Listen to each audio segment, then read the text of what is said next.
Hey YouTube, Kiritwig here, bringing you all an update to my Evil Hero Yu-Gi-Oh! Deck profile for April 2023. I've been wanting to update the Evil Heroes for a while now. It always feels like it's a deck that I, overlook compared to some of the other hero decks when I update them. So finally getting around to updating the Evil Heroes. They focus mostly on like Fiend monster setup, not being warrior monsters like a good number of all the other Elemental Hero, Destiny Heroes.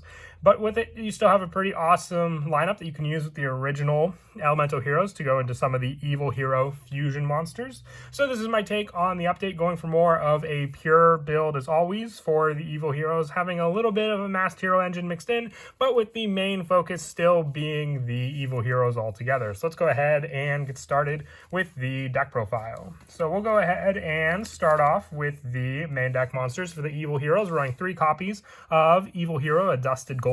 You can discard this card to add 1 Dark Fusion, or 1 card that specifically lists Dark Fusion in its text from your deck to your hand, except for Evil Hero Dusted Gold. You go and use this effect of a Dusted Gold once per turn. It cannot attack unless you control a fusion monster. You're really not ever going to summon out a Dusted Gold. It's always going to be your fusion go-to card in the deck, being able to search out your go-to fusion spell or any of the other setup like your Supreme King's Castle, or even your go-to setup for some cards that you have for your Miracle Fusion-like plays, like your Dark Calling, since they all have Dark Fusion in the card text to use. I also run 3 copies of Evil Hero Sinister Necrom. You can banish this card from your graveyard to special summon 1 Evil Hero monster from your hand or deck, except for Evil Hero Sinister Necrom. You can only use this effect of Sinister Necrom once per turn. So with also some of our other setup, you just need a Evil Hero monster and a level 5 or higher monster to summon Malicious Bane onto the field.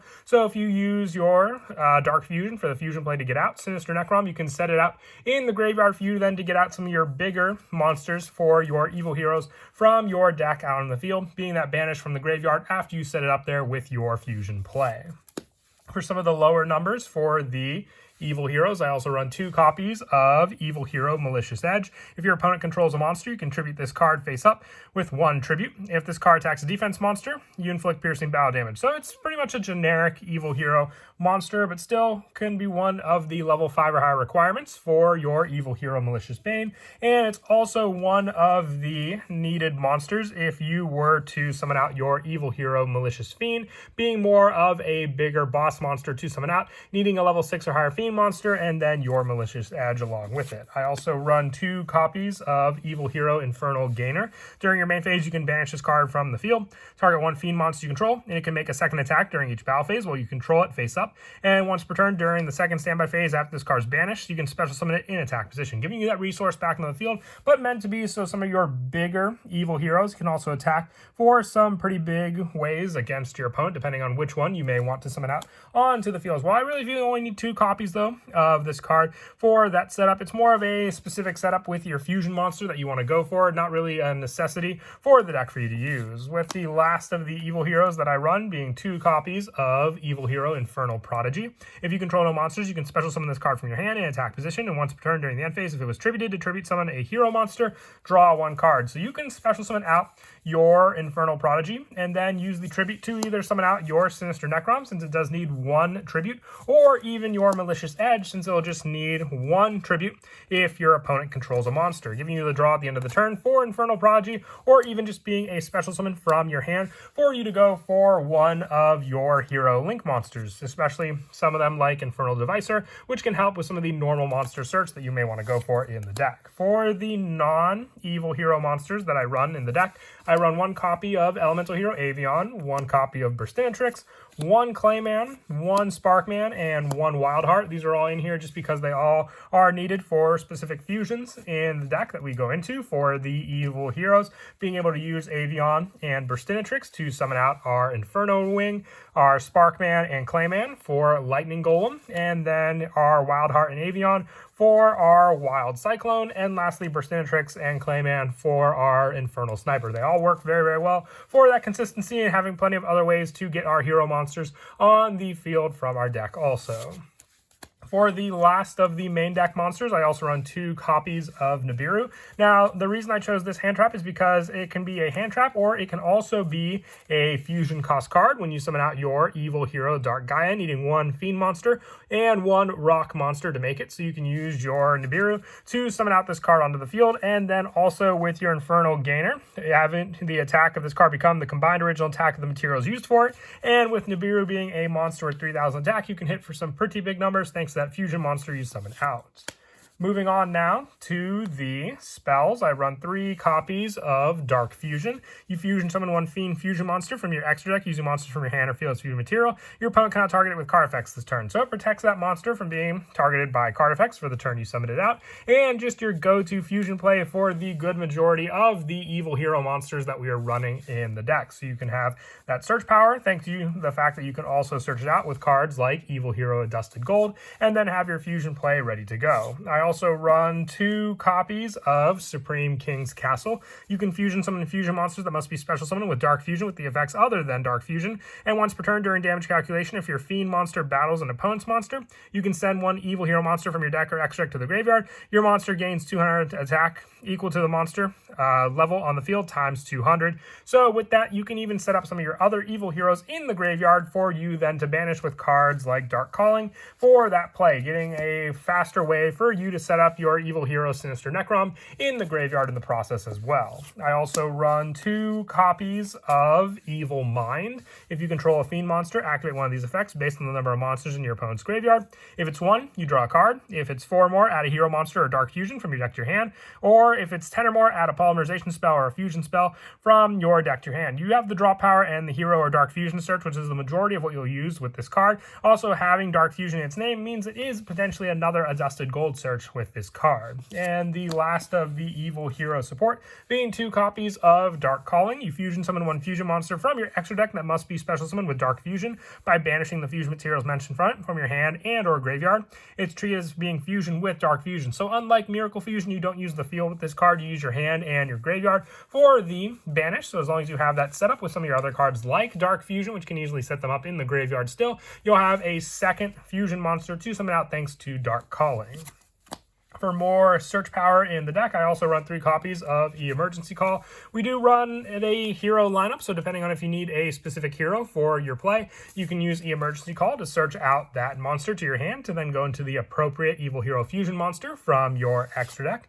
And also the same premise with a Hero Lives for the cost of half your life points. Special summoning out another hero. This could just be the other resource to go into one of your link monsters on top of that monster that you summoned onto the field. Using that and then your normal or special summon monster depending on what evil hero you had. Also running 3 copies of the Mask Chains. That's what I said before, with just running a small Mask Hero engine because the majority of our better evil hero monsters are dark attributes. So then you can use them to summon out cards like Masked Hero Anki and also Masked Hero Darklaw onto the field to control more of a setup against your opponent, with the last of the spells being 2 copies of Oversoul for more targeted options for our elemental hero monsters of the original 4 back onto the field, and also more search for them composed of 1 reinforcements of the army, adding one of those warrior monsters from your deck to your hand. You can't search out the evil hero monsters sadly since they're fiends, but you still can have access to your elemental heroes. And then moving on now to the extra deck, I run 2 copies of Evil Hero Malicious Bane. You need 1 Evil Hero monster and 1 level 5 or higher monster. Must be special summoned with Dark Fusion. Cannot be destroyed by battle or card effects. During the main phase, you can destroy all monsters your opponent control with attack less than or equal to this card. Also gains 200 attack for each monster destroyed. This way, also you cannot declare an attack for the rest of the turn except with hero monsters. You can use this effect of Malicious Bane once per turn. This could be one of the best cards to use with your Infernal Gainer, having it being able to attack during each battle phase twice, thanks to this card. And with the attack boost, this could potentially be enough for a game against your opponent if you went for that strategy using this card. I also run 1 copy of Evil Hero Malicious Fiend and 1 copy of Dark Gaia. Spoke of it before, we have the attack boost thanks to Dark Gaia, but with Malicious Fiend, you must be special summoned with Dark Fusion, and during your opponent's battle phase, all monsters they control are changed to face-up attack position, and each monster they control must attack this card. A 3,500 attack point monster is definitely difficult to get over, so with some of their weaker monsters, they would either want to have a monster that cannot attack, but it's even better for link monsters since they can't be switched anyway. They'll be in attack mode and have to attack into your Malicious Fiend. I also run the 1 copy of Infernal Sniper, the 1 Wild Cyclone, the 1 Inferno Wing, and the 1 Lightning Golem, all one of options for our other hero monsters that I run in the deck using our elemental heroes, Avion, Burstinatrix, Sparkman, Clayman, and Wildheart, all needed as targets for these fusion monsters to go into, so you can have easy search with them using cards like A Hero Lives, Emergency Call, to get these cards onto the field to then fusion summon into their evil hero counterparts. For the Masked Hero engine, I run the 2 copies of Anki, so we have the Masked Change Search and also the 1 Dark Law to use our Dark Attribute Masked Hero monsters that we run for the deck to summon out onto the field and then use these cards. With the good number of Earth attribute monsters we're running in the deck, if you wanted to run Masked Hero Diane, you can always have that as another option, taking out 1 of the Anki for 1 copy of Masked Hero Diane. For the Link monsters, I run 1 copy of Extra Hero Infernal Devicer, needing 2 hero monsters. If it's Link Summon, you can reveal 1 Hero Fusion in your extra deck and add up to 2 of the fusion materials listed on that card with different names from your deck to your hand. You cannot special summon monsters the turn you activate this, except for hero monsters. You can use this effect of Extra Hero Infernal Devicer once per turn, and Fiend monsters this card point to gain attack and defense equal to its level times 100. This could be another way to boost up your Malicious Bane on the field. I really do think this is just the evil hero monster for Link monsters with that extra setup that it can perform. The 1 Wonder Driver for the Mass Chain Search and the Dread Decimator for the additional attack boost that this card can provide, with our last card being 1 Dark the Dark Charmer, same dark attribute play, and then just being able to take our opponent's own dark attribute resources to use as our own. As for some of the go-to plays in the deck, using our Infernal Prodigy as the special summon option if we have that set up, and then 1 additional search for a hero monster that we can summon out on the field. Depending on what that hero monster is, you can summon it out, and then with those 2 monsters, you have your play to go into your Extra Hero Infernal Devicer, activating Extra Hero Infernal Devicer. If you had 1 of the vanilla hero monsters, then you'll just have to go for 1 of the other searches. So with your extra deck, you will reveal your go-to card, being your search for your hero that you can at least use with not Avion, so you won't be able to go for Cyclone or Inferno Device. You can go for Infernal Sniper, and with that, you'll get the 2 searches for your normal monsters, so Clayman and Burstinatrix. And then if you have the additional search, whether you have 1 of the fusion spells in your hand, you can use the Dark Calling, since they're cards from your hand and graveyard, or if you have the Dark Fusion, you'll have the play right then and there, being able to fusion summon out your go-to hero monster, depending on which one you want to summon out with these cards. And then on top of that, with the play for you to inflict damage with your Infernal Sniper, you will have this card also gain the potential attack with Infernal Devicer, thanks to this card having that monster gain attack and defense. So its defense will also go up, putting it at 3,100 attack thanks to your Infernal Devicer. 1 of the other plays revolves around our Adusted Gold. You can discard your Adusted Gold, setting it up in the graveyard, searching for your Dark Calling, and then from there, all you need is the 1 additional hero monster to summon out onto the field. If you went first and have the Nibiru Search in your hand, you can use Dark Calling to then banish the needed monsters using the Infernal the Adusted Gold and the Nibiru from your graveyard for the banish to summon out your hero monster, being your elemental evil hero, Dark Gaia. And when it's special summon, the original attack becomes the combined original attack of the materials used for this card. So you have a 2,100 attack point monster and a 3,001, putting your Dark Gaia at 5,100. And when it declares an attack, changing all defense monsters you control to face-up attack position, and they're not activated at the time, meaning you'll hit for some big damage thanks to the Dark Gaia you have. The last play can be one of the Malicious Bane plays, and that comes down to if you have the Malicious Edge in your hand, and then the additional search option if you have your Sinister Necron and Malicious Edge in your hand. With your fusion card of choice, whether it be Dark Fusion or Dark Calling, you can activate the card, meeting both the requirements for you then to summon out your Malicious Bane onto the field, and then you also set up the Sinister Necron in your graveyard for you to banish and get an additional special summon of a hero monster, of an evil hero from your hand or deck onto the field, giving you another boost for your Infernal Gainer, for you then to be able to banish this card and have your Malicious Bane be able to attack twice against your opponent. But that is it for the deck profile. I hope you all enjoyed. Like I said, it's been a while since I focused on the evil heroes, so finally glad that I was able to update the deck for you all, and I hope you all enjoyed it as well. And as always, until next time, please don't forget to leave a like and subscribe, and Kira Twig out.